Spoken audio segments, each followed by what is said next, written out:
Hello, I'm Harry Cohen from the Tampa City Council, and you are watching Tampa Bay Community Network.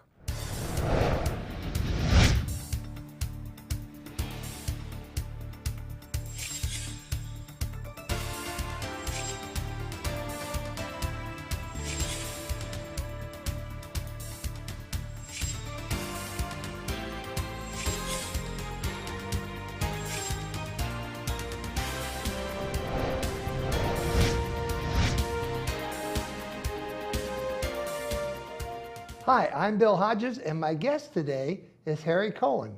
Harry is the Chair Pro Tem of the Tampa City Council and Representative District 4, correct? Yes, thank you for having me. It's good to be with you, Bill. It's wonderful to have you back. You're always such a great guest. Thank you very much. I'm glad to be here. Have you rested up a bit from the recent election? I have. The election was at the beginning of March, and our new terms started at the beginning of April. So yeah, we're all ready to go. We had about 3 weeks to decompress. Can we go back and talk a little about elections themselves Sure. and what it takes to run and the money that's required and how you go about doing that?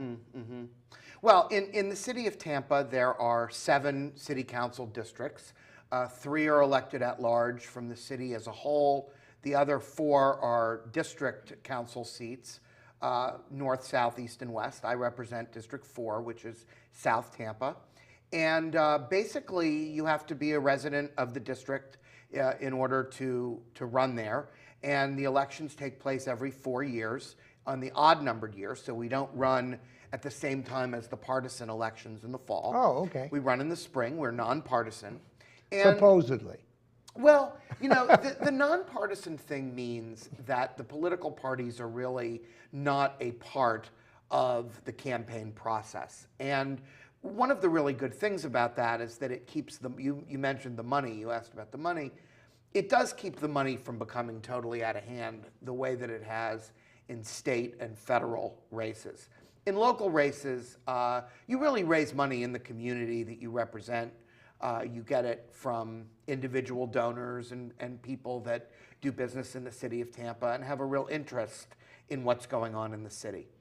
A new person wanting to run in the city, what size campaign chest should they have? What would you think minimums wise? That's a really interesting question, because as much as people would think it's true, just raising a lot of money does not necessarily mean that the person is going to win the race. As a matter of fact, just for trivia purposes, it's interesting to note that the highest raising candidate for Tampa City Council this year did not win. So, you know, a lot depends. Who are they competing against? They were competing against someone that had a lot less money.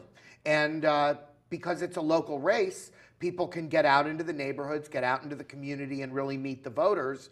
You don't need money as much. And I guess where I was going with that is that it really depends on the candidate. If you're new to the community, you're going to have a harder time because you're not just going to know as many people as you would if you've lived here for a long time.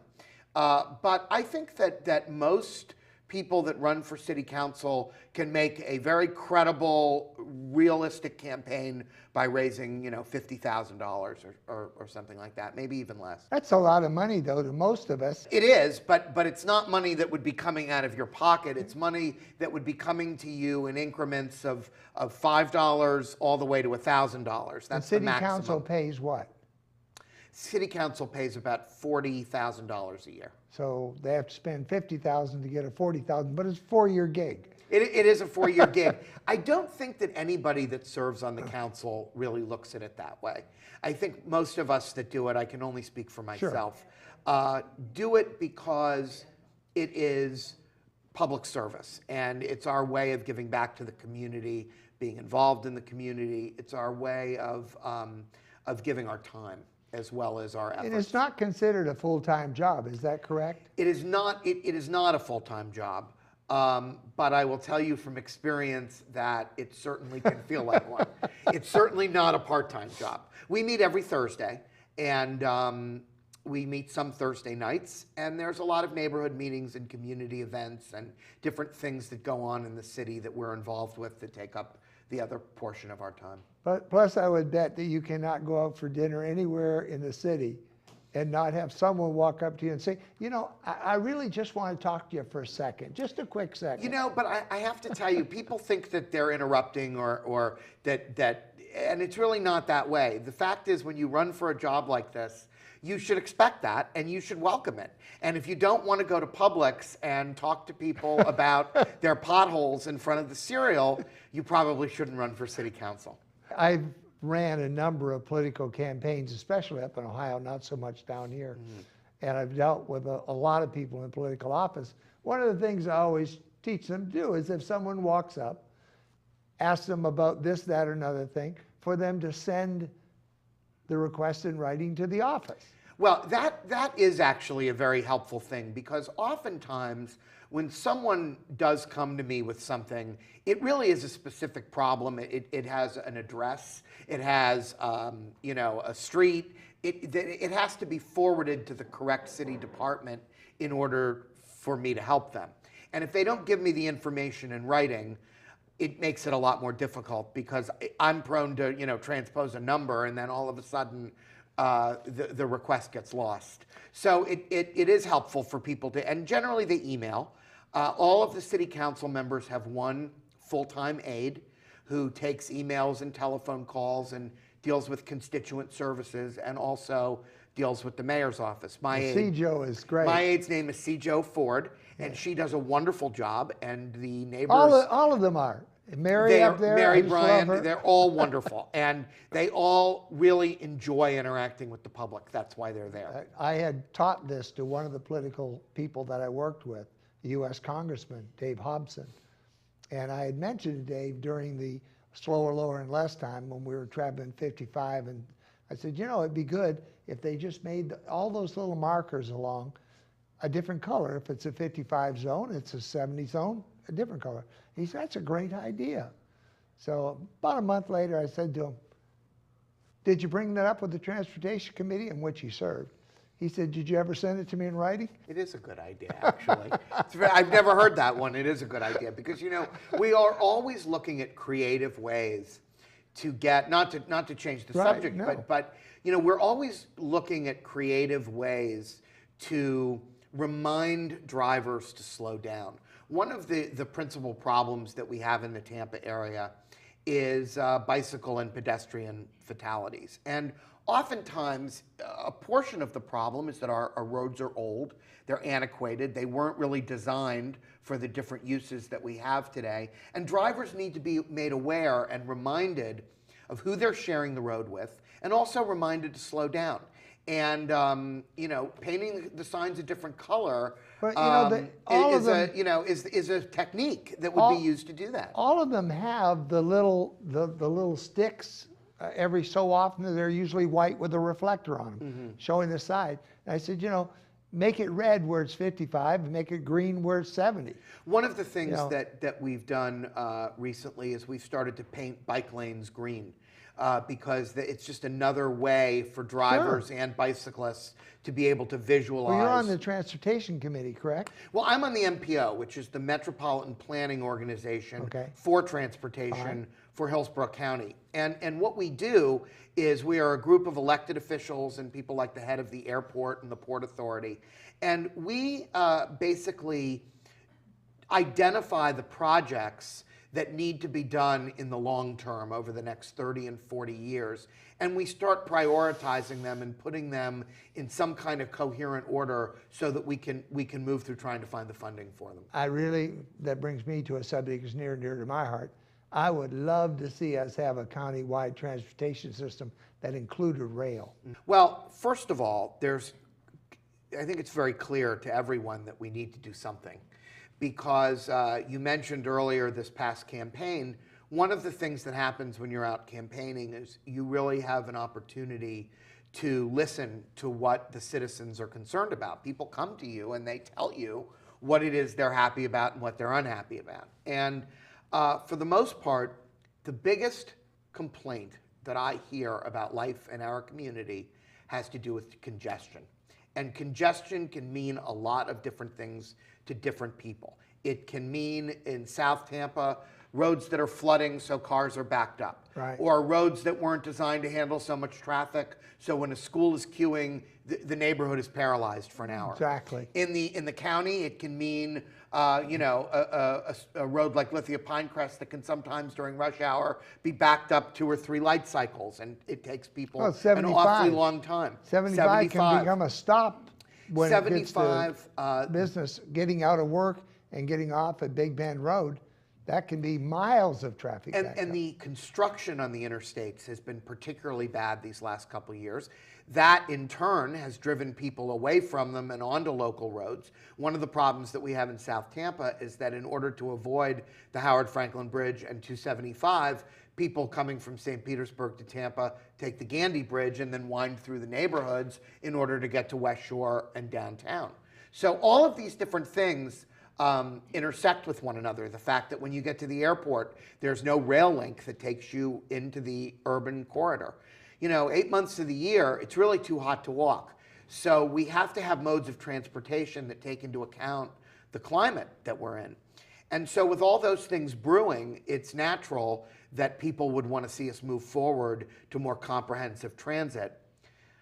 I think the biggest tension in our community over rail and over sort of where we should place our resources has to do with the fact that it's a very large county. Any kind of referendum would have to be county-wide in Hillsborough County. And the needs in the unincorporated part of the county are very different from the needs in the urban core. And it's very difficult to get the people that live in the urban core to want to pay for the needs out in the county, and for people in the county to understand that they need to be part of paying for the needs in the urban core, that the two are really very much interrelated. I think that educational process is crucial if you're ever going to move forward toward a more comprehensive system. I think one would have to be extremely short-sighted to not realize if there's a hole in one end of the boat, it's going to sink the whole boat. And Tampa, if Tampa doesn't prosper, Brandon might as well give up, because we need a hard core there that's solid, and transportation in and out is one of the most important things in keeping it viable. You're absolutely right. And one of the things that's really exciting that's going on in the city that is going to provide a lot of development and a lot of jobs is the redevelopment down in Channelside that Jeff Vinnick is spearheading and That's going to be pioneering. great, or at least it looks great on the surface. It's clearly going to be great because it's going to incorporate so many elements into our urban core, things that we're really excited to bring into the city. From the proposal for USF Medical School and Heart Institute to new hotels and new entertainment venues and new restaurants and new retail and new waterfront opportunities. It must, however, be served by a improved transportation system. Right now, if there's a convention, if there's a show at the Strass Center, if there's a lightning game, and all these things are happening simultaneously, it's very difficult to get in and out of downtown Tampa. We really need to focus on how we are going to deal with this added density through upgrades and even augmentation of our transit system. We just can't keep paving over the area. No, and we can't widen our roads anymore. In South Tampa, where I represent, there just isn't room to widen the roads. Right. It's not an option. Not in Keep South Tampa. Not and keep the integrity of the neighborhoods right. anywhere near where they are. One of the ideas that has been floated outside of a full referendum on transit is a re-outfitting of the current streetcar system, perhaps removing the streetcars, putting different kinds of cars on those tracks, then extending those tracks upward north of downtown toward 275, and then over toward the airport to the new multimodal center that's programmed to be built in the West Shore area, and then over a new Howard Franklin Bridge, a new span of which is going to be built in the next 10 years. So there are pieces coming together, I think, that you can see building on one another to create a transportation network that conceivably could go from Pinellas all the way to Ybor City and take people through by rail the major population and employment centers in our region. I think that'd be a really good investment. I go to places like Salt Lake and other cities, Atlanta, go out to the West Coast, and they've got these beautiful systems where I get off the airport, I jump on one of those, I don't have to rent a car, bam, I'm where I want to go. Well, no, you're absolutely right. Although I will tell you, And we have such a wonderful airport. no, we have a wonderful airport, and the new master plan for the airport is also going to be transformational for both the airport and the entire West Shore business district. But on the issue of traffic and of other cities, the one thing I do try to remind people of is that this is a national problem. This is not just about Tampa Bay being behind the 8 ball. The entire country is too congested. Every major metropolitan area in the country has bad traffic, has congestion, is coping with these problems. We could learn a little something from places that have made these investments so that we don't repeat some of the mistakes that they made. That's true. And paid dearly for. The final thing I would say about rail is that there's one great advantage to going last, to being the last major city in the country to implement this type of technology, is that whatever it is we do will be the latest technology. It Of course, won't if we waited 10 years after that, it'd even be better. Well, you know, however long you wait, you do have the advantage of being able to put in something that is really cutting edge and state of the art. And that means that it would be able to maneuver better, be more frequent, and even be more cost effective. Let's switch to something else. Yeah, sure. With your permission. Absolutely. In the very near future, we're going to lose Jane as our police chief.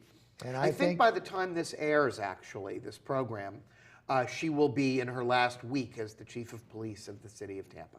I have such respect for Jane Castor. She's been on the show any number of times. She's such a level head. She's brought so much to the police department. And I look around the country now at cities that are reeling, like Baltimore. Of course, Ferguson is a microcosm to compare it to our city. But is the city itself taking any actions to help maybe abrogate the situations that are going on so that it won't happen to us?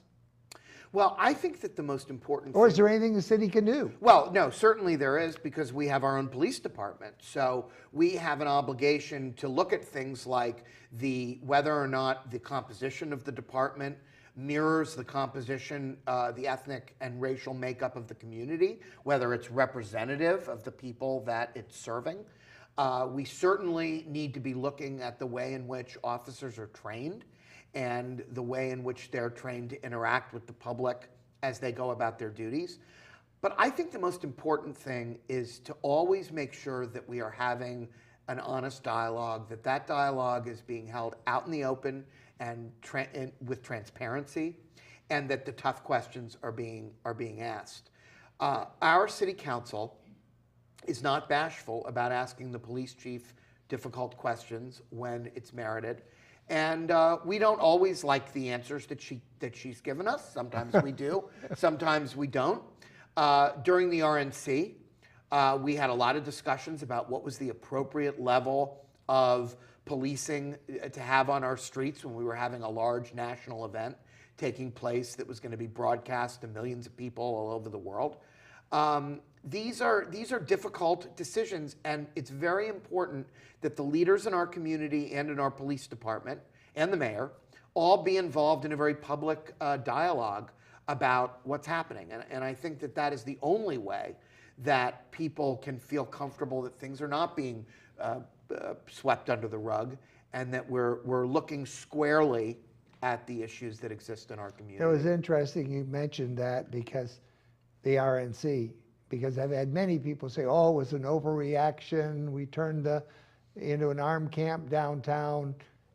But you know what, it's hard to second guess that, because if we hadn't done some of that, what could have happened? Yeah, you know, it's where's the balance? Well, I guess that's you know, the hard part. that's a very good question, because that's the question that reasonable people ask themselves when they're trying to figure out what is the appropriate level of police presence in that type of situation. One of the things that was very interesting that happened during the Republican National Convention was that we did a lot of beautification projects prior to the convention in order to make the city look better for all of our guests and all of the television cameras that were going to be here.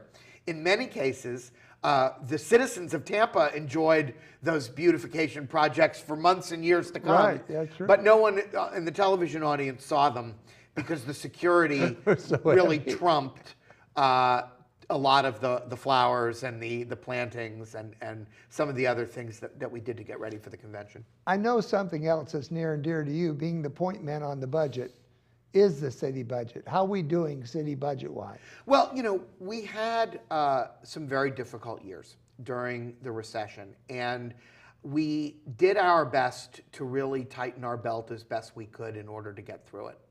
And when you come out of things like that, you tend, just like a household that goes through, you know, some lean years, you tend to have some deferred maintenance that needs to be taken care of. You tend to have maybe a little bit more stormwater work that was put off for a year or two that has to take priority. Yeah, I listened to over Charlie some of about that.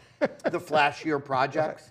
Like I said earlier, we are an old city, and particularly in the part of the city that I represent, you know, the stormwater system's 100 years old. So it's not crazy that we have to do a lot of work underneath the streets in order to maintain our infrastructure. So we're definitely going back and looking at some of that. During the lean years, we did take some money out of reserves. The good news is that we never went anywhere near the 20% threshold that the bond agencies look at when they are giving us our credit ratings. So we have a AAA bond rating in the city of Tampa. And just this year, we started putting money back into the reserves to replace what we took. So this year it was $1 million. I'm hoping next year it will be even more than that. And we'll get it back to a robust number, which is where it should be. Beyond that, while we have, I think, pared the city government down to being lean and efficient, there are areas where we do need to make some significant new investments in the future. One may be in the police department, the fire department, some of the other public safety things that we provide for the city. And we'll look to do that if the property tax base supports it. Speaking of property tax base, there's a lot of talk about moving the raise to Tampa. How do you feel about that? Well, you know, from my point of view, the issue is not so much where they go, it's who bears the cost. And I think that was the lead into my question. And so for me, the question really is the city going to bear part of the cost should there ever be any kind of a decision to move the race to Tampa? And the answer is that the city really doesn't have very much money that could even be earmarked for such a thing.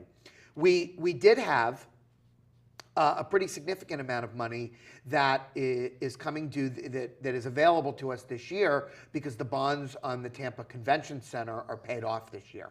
So we can rebond the convention center, but it exists within a community redevelopment district, which means, to just sort of cut it short, that we can only take the bonding capacity that comes from the convention center and reinvest it in the immediate neighborhood around the convention center. And we have already committed to do about $30 million worth of infrastructure work on the streets, roads, and stormwater system in the Channel Side area near the convention center to support the USF Medical School, the Vinnick project, and some of the other development that's going to be going on in that area. That's the only pot of money that I'm really aware of that the city has that could be earmarked to the type of project that you're asking about. So it seems to me But then only if the stadium were built in that district? Well, but even if the stadium were built in that district, we've already committed a very large chunk of that money to other things. Other things. So there might be some money available for some infrastructure around a stadium, but my sense is that it probably would not be built in that district. It would probably be built in another area of the city. Whether or not we could be helpful with some of the infrastructure and support around it, I don't know. Probably we could be. But in terms of the hundreds of millions of dollars that it would take to make something like that happen, I see that as Pretty having much to come. insignificant. I don't see the city as being the big player in it. The county, the state, perhaps, certainly Major League Baseball and the owners, maybe even some corporate players. The city, I think, would just because of its financial position, be in much more of a supportive type role rather than a lead role in making that happen. I really have never understood, nobody's able to make a really good case for me, why you build a building, you put it up, and then you let someone else make all the profits off it. Well, you I look think, at their stadium. I think in that sense you're The referring. Glazers have been making a fortune. You're off of referring to the football deal that was made many years ago, and I think that certainly from what I've heard, the days of those types of taxpayer subsidies for sports stadiums are gone. That's not something that I see us having in the future. What is an appropriate public contribution to a new sports stadium facility? I don't know the answer. I think there probably is some, but I don't think it's probably very large compared to the overall cost of the project. And like I said, I don't see the city of Tampa being in a position to be able to be a real player in it. Speaking of that area around the convention center and Hillsborough River, I'm really excited about Riverwalk. The Riverwalk is really spectacular, and if you have not been there, if your viewers have not been there, I would really urge people to go and have at it. What has changed on the river downtown is that up until about 3 months ago, there were little pieces of the Riverwalk that were constructed, but the entire thing was not connected. Now you can go from the Florida Aquarium, past the History Center, past the Marriott and the Convention Center, up under the Platte Street Bridge, past Curtis Hickson Park, over to the Tampa Art Museum and up toward the Strass Center, and you will ultimately be able to continue up the Hillsborough River to the Eulalie Restaurant and Waterworks Park and up into Tampa Heights. Now, wouldn't that be neat if they connected all that with the trolleys? Well, that would be a piece of it. You know, there's now a connection over Platte Street to Bayshore. There's a nice connection from the Riverwalk to Harbor Island. There's talk of water taxi service and different docking ideas that are being thrown around in terms of how to bring more water traffic to this area. So you're really going to start to see the development, I think, right away of a very, very vibrant entertainment, recreation, eating, drinking, 18-hour-a-day fun type of an environment in downtown Tampa. And the Riverwalk is just spectacular because it takes you places that you've been many times before and shows them to you in an entirely different light. When you walk on the Riverwalk under the Platte Street Bridge, it gives you an entirely different perspective on the Hillsborough River. You know, one of the things that we used to live in Apollo Beach, and I had our boat right in the backyard, jump on the boat, and we always made the decision, we're going to downtown Tampa, we're going across to St. Pete. And the decision was almost always, let's go across to the pier. Because the parking was free for the boat. We could get off, take the little trolley tour of the city with our guests, have a nice restaurant there, get back on the free parking for the boat, and come back across. And I don't think that Tampa has utilized the thousands of boats sitting out there. I mean, when you see Gasparilla, you get an idea how many boats are there. That would be wonderful if we could draw them in. Well, I think that the Riverwalk and the development down on the riverfront has really opened up this opportunity for us. And in the next couple of years, I would be very shocked not to see an explosion in the number of boats, both on the river and also out in the bay as a result of it. I'm just very, very excited about it. I'm excited about having you on the program. This is Harry Cohen. Harry is on the Tampa City Council, and this is your second term there. Yes. And I'll tell you what, Harry had no idea what questions I was going to ask him before we sat down in this chair. He just said, ask me anything you want. So the responses he's given me have been directly off the cuff. Off the cuff. As an old Toastmaster, I might tell you your table topics is very, very good. Well, thank you very much. I appreciate it. You're able to answer questions quickly and with a lot of sense. And I appreciate your being here. Well, thank you for having me. It's always a coming pleasure. on the program. I look forward to having you back. Ladies and gentlemen, I'm Bill Hodges. This is Spotlight on Government. You're unique, you're special, you're great. Tell yourself so often because you are, you know, and Harry Cohen You're unique, special, and great. Thank you for being on the show. Thank you again for having We'll me. see you again soon.